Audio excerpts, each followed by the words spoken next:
Okay, so we're on example 3, and the directions for example 3 are asking us which of these lines, if there are any, that are parallel to one another are perpendicular to one another. Well, if you notice that we have a slight problem because all 3 of these lines need to be in slope-intercept form before we can answer that question. As they stand, example B, line B is the only one that's ready to go. The slope is -3. But you've got to put the other two in slope-intercept form first before you can compare their slopes to the slopes in line B. So you got a little work to do. For letter A, I need to get that in slope-intercept form, and I'm going to write that right back up here so you remember this is what your equations have to look like. So for letter A, you got to do 2 things, and by now you should be able to eyeball them. The first thing you got to do for letter A is move the x over, and then we got to divide everything by 3 because we got to get rid of the 3.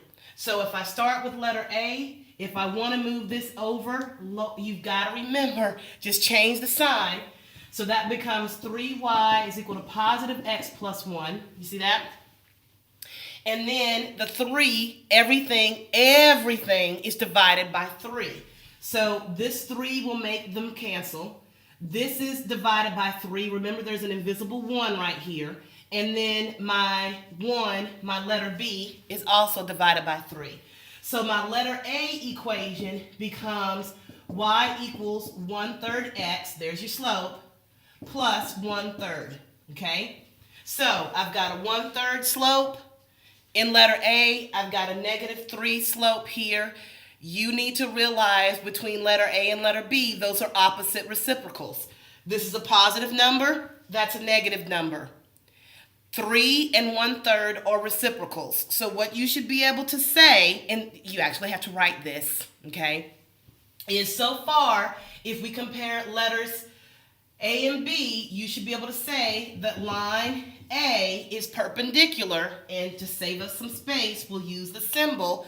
Line A is perpendicular to line B. Now that's all we know right now. Line C has some work to do as well. So when you look at line C, you've got to realize that I need to move the 2x over to the other side, which just means you're going to change the sign and move it over. Change the sign and move it over. And then everything is divided by -6. -6. Everything across the equation will be divided. So we'll start there. -6y is equal to -2x plus 4. Notice I scooched that -2x in front because I got to have it in slope-intercept form. Remember that? And now everything is being divided by -6. Just like that. Okay? So these 6's cancel.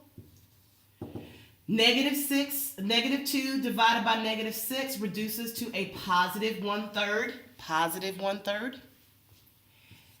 Positive 4 and -6 reduces to -2/3. Okay? So now the slope for letter C is 1/3. Well, we also have another line that has the exact same slope.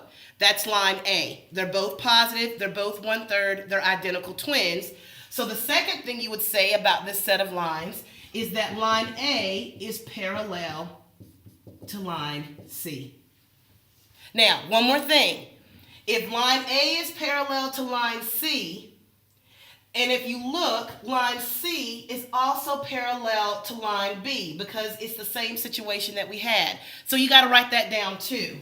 Is that line B is also perpendicular to line C. So you've actually got to think on these guys if you see this problem, which you may. Think about it, look at all 3 cases, put them in slope-intercept form, compare the slopes, and you got to write everything down, all the relations.